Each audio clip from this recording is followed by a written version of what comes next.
తిరుమల తిరుపతి శ్రీ వెంకటేశ్వర స్వామి వారి ప్రసాదమైనటువంటి లడ్డూ తయారీలో ఉపయోగించేటువంటి ఆవు నెయ్యిలో జంతువుల యొక్క కొవ్వు కలిసిందని, అటువంటి జంతువుల యొక్క కొవ్వు అవశేషాలు ఉన్నటువంటి నేతితో తయారు చేసిన ప్రసాదాలని భక్తులకు పంచేశారని చెప్పని తప్పుడు ప్రచారం ద్వారా రాజకీయ లబ్ధి కోసం సాక్షాత్తు కలియుగ దైవమైనటువంటి శ్రీ వెంకటేశ్వర స్వామి వారి ఆలయ మహత్యాన్ని, తిరుమల తిరుపతి దేవస్థాన పవిత్రతను, తిరుమల తిరుపతి వెంకటేశ్వర స్వామి వారి నైవేద్యమైనటువంటి లడ్డూ ప్రసాదాన్ని కూడా దుర్మార్గంగా రాజకీయాలకి వాడుకుంటూ ఒక పవిత్ర దేవాలయాన్ని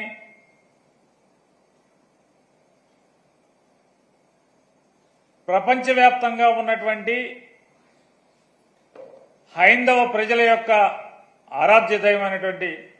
వెంకటేశ్వర స్వామి వారిని కూడా రాజకీయాల్లో భక్తుల మనోభావాల్ని దెబ్బతీసే స్థాయిలో ముఖ్యమంత్రి హోదాలో ఉన్నటువంటి ఒక బాధ్యతాయుతమైనటువంటి పదవిలో కూర్చున్నటువంటి నారా చంద్రబాబు నాయుడు గారు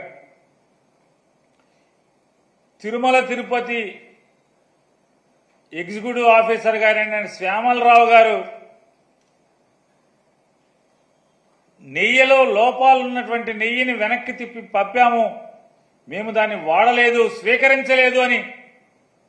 ప్రసాదానికి దాన్ని వాడకుండానే వెనక్కి తిప్పి పంపించాము అని చెప్పని, అలాగే తిరుపతిలో ల్యాబ్ ఉంది, ల్యాబ్లో మేము పరీక్ష చేసి అటువంటి నెయ్యిని వెనక్కి పంపించాము, వాడలేదని చెప్పని ఈవో చెప్తున్నప్పటికీ కూడా దుర్మార్గంగా నారా చంద్రబాబు నాయుడు గారు దీంట్లో జంతువు కొవ్వు కలిసిందని, అలాగే వారి కుమారుడైన నారా లోకేష్ నాయుడు గారు మరొక అబద్దాలాడటంలో, అసత్యం ఆడటంలో మరొక 10 అడుగులు ముందుకేసి పంది కొవ్వు కలిసిందని చెప్పని ప్రసాదంలో నారా లోకేష్ మాట్లాడుతూ, అలాగే వెనకటికి పెద్దలు చెప్పిన సామెతగా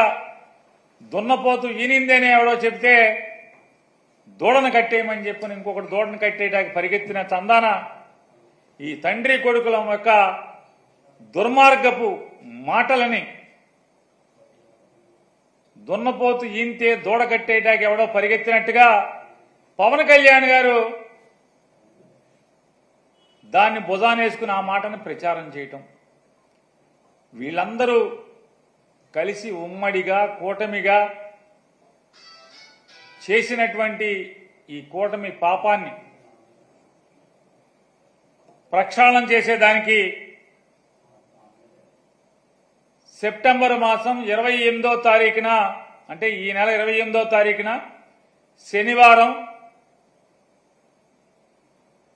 తిరుమల వెంకటేశ్వర స్వామి వారి యొక్క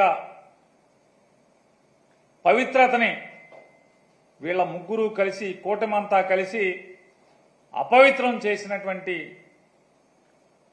దౌర్భాగ్య పరిస్థితుల నుంచి వాళ్ళ పాపాలని క్షమించి వదిలేయమని, దానికి పరిహారం కోసం జగన్మోహన్ రెడ్డి గారి యొక్క పిలుపు మేరకు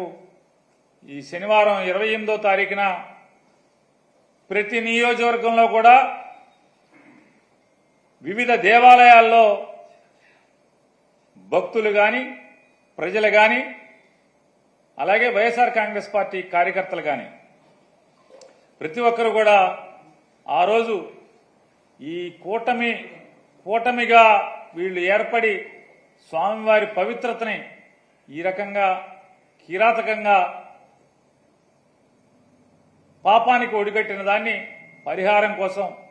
ప్రత్యేకమైన పూజలు నిర్వహించమని చెప్పని అందరినీ కూడా వైఎస్ఆర్ కాంగ్రెస్ పార్టీ తరఫున